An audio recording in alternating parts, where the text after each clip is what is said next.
Good morning, everyone. Good morning. My name is Jennifer Allen Prather, and I'm a leader, teacher, and Inner Christ counselor here at the Teaching of the Inner Christ in El Cajon, California. The Teaching of the Inner Christ is a teaching that teaches that everyone is a living Christ. Within each one, there is that still small voice that guides us. And we have our signals that know that it's God within, that we are one with God, that we are a part of God's beauty and love. We teach this through our classes and our workshops and on Sunday services. So we welcome you to the Teaching of the Inner Christ today. Let's open and unify in prayer.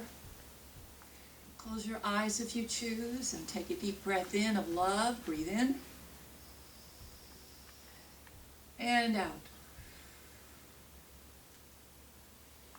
And we recognize that God is the unifying factor in everyone on the earth, that we are connected like the roots of a tree in God's love, God's wisdom, God's joy, and God's abundance.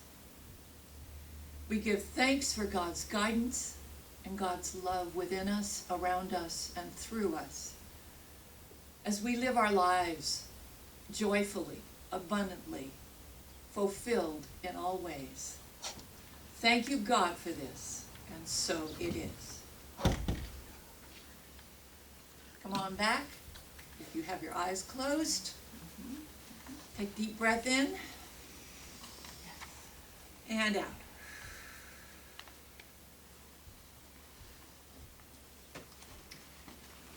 The title of the talk today is Accepting Christ's Guidance Through Life's Changes. It's said that the only thing that's permanent is change. Isn't that the truth?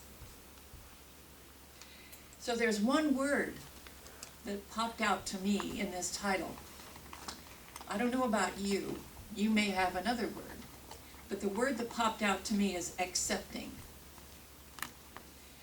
Accepting Christ's guidance through life's changes. So, in the thesaurus.com on the internet, accept as a noun is belief. Belief in goodness of something. So if we believe in the goodness of something, we're accepting it.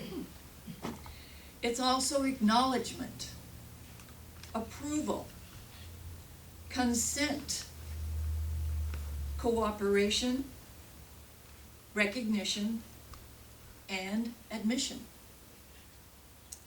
So what is the antonym of that, or the opposite of that? Denial, disagreement, disapproval, opposition, refusal, disbelief, and resistance. I put resistance in there because I know that one pretty well. I can illustrate this resistance to my inner guidance by telling you about a time when I lived in an area of San Diego, California called Hillcrest. It was on a busy street but in a beautiful neighborhood, and it was close to all theaters and cultural events and markets and stores that I loved. And it was a perfect little old-fashioned bungalow. It was probably built around 1918, the year that my mother was born. And it was charming. It was perfect for me. I had just come out of a divorce about a year earlier. And it had a beautiful little bedroom, a big bathroom, a closet that could fit all of my many clothes. It had a beautiful little kitchen. I loved it. And so one day I met someone and I became very much in love with him. And he had urged me after maybe a year or two of going together to come up and live with him in a little town about an hour away called Ramona from where I was living and working. He had 2 children, and I very much wanted to be with him. I was very much in love, and but I resisted my inner guidance. My inner guidance said, go, go. This is a great opportunity for your growth, for your love expression, your expanding consciousness. But I said, oh, but I love my little house. I'm comfortable here. I was resisting. I was in disagreement with my inner knowing, my inner guidance. We call it our inner Christ here, the teaching of the inner Christ. On the corner of where I lived was a commercial establishment, a photographer who took pictures of class pictures for yearbooks. And a lot of busloads of people would come in and they would take their pictures. And while I was at work one day, my house was broken into. And I felt very violated because a lot of very precious things that belonged to my dad, a ring, a class ring of his, and some other things, were taken. And everything was pulled out and disheveled, and I called the police, of course. There's nothing they could do, but someone from the studio said they thought they saw a young person coming from my house. Now, I don't know if that's true or not. It doesn't really matter. It just matters that if I had acknowledged my inner guidance and moved up to where my boyfriend was and his 2 children, I wouldn't have had to go through that. But you know, I learned a big lesson from that.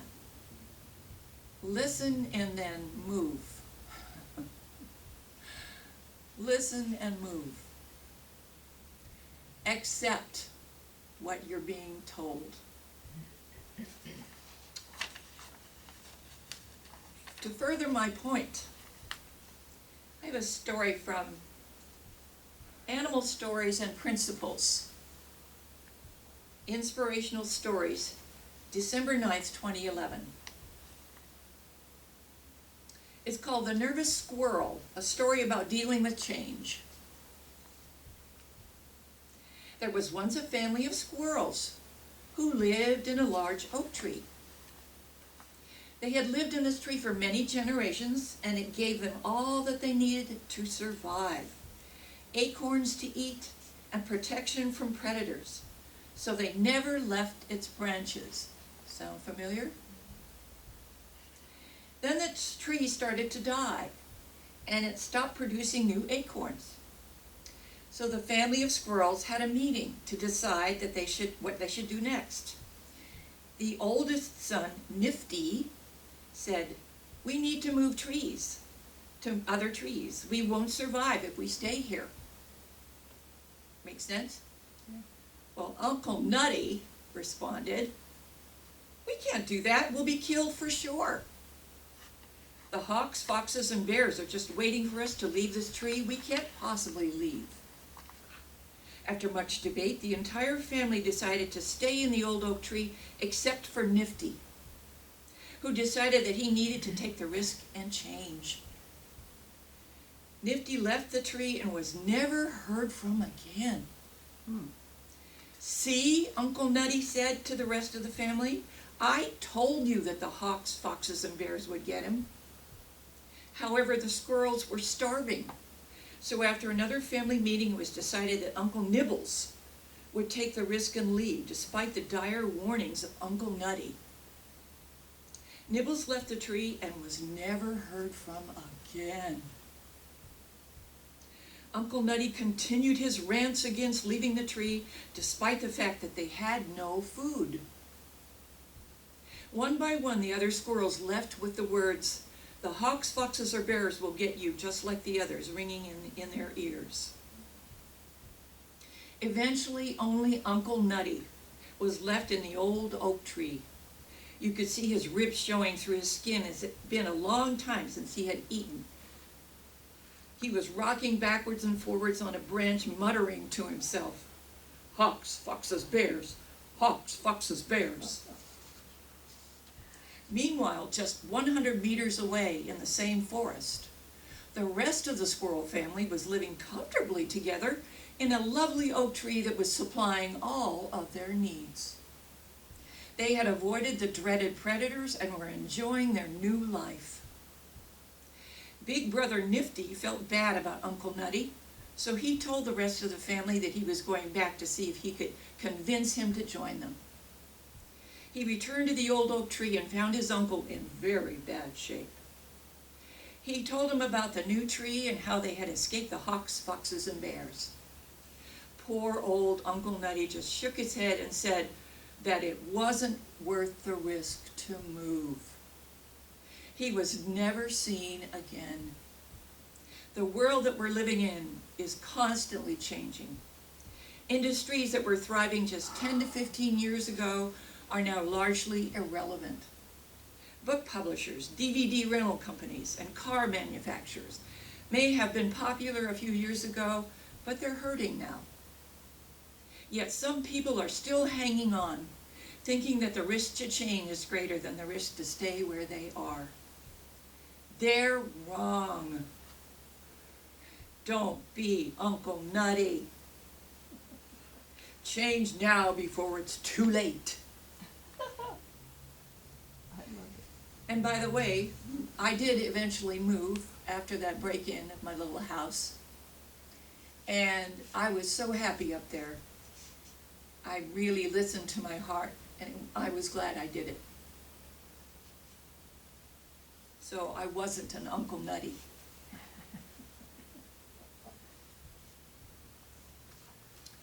So what can we do to accept our inner Christ guidance through change?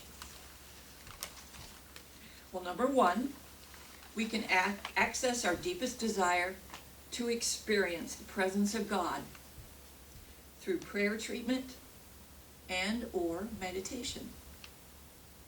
Number two, ask for guidance. Concentrate on God within and relax. As my dear friend Elaine would say, relax. And then listen. If your answer doesn't come right away, it will, if you relax and accede to Spirit. Number three, let go and let God guide you. Be open. You may receive your answers in a book. A book might just fall out in front of you and have the right answers right there. Or a bumper sticker on a car, or a billboard, or from something someone else says. And it might just be the right answer for you, if you're open and you listen. Number four, when we receive our guidance, we must trust it and follow through. We just don't get it if we don't move our feet, follow through, do something. Have the courage of our convictions. So don't be an Uncle Nutty. Accept your inner Christ guidance and follow through. And I have an affirmation. Say this with me, and I'll break it up. I easily and lovingly accept the guidance of my inner Christ, through all the changes in my life, and I move on it, I accept my good. Thank you. No Uncle Nutty's here, All right, we have a prayer that we say here. It's called the RUCAT prayer, and it stands for recognition, the R, unification with God's qualities, C for claiming what we want, A for accepting what we want. We were just talking about accepting. T, being thankful already for what we want, even though we may not see it. And there's an R attached to releasing and trusting completely to the universe. So hold a thought, hold a prayer in your mind or heart for yourself or someone else while I say this prayer. This is a prayer treatment for all of us here for the fulfillment of our heart's true desires. God is the source of all. God is the creator of all good. God is all powerful. God is omnipresent.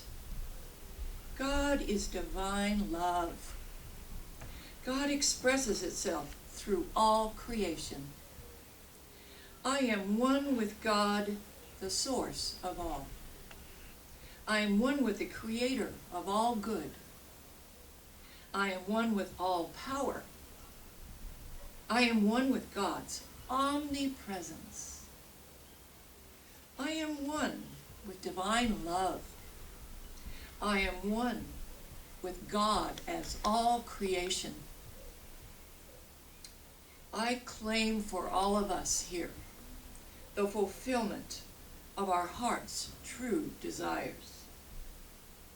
I now accept for all of us here the fulfillment of our heart's true desires as God's desires, desires for us, working through us now.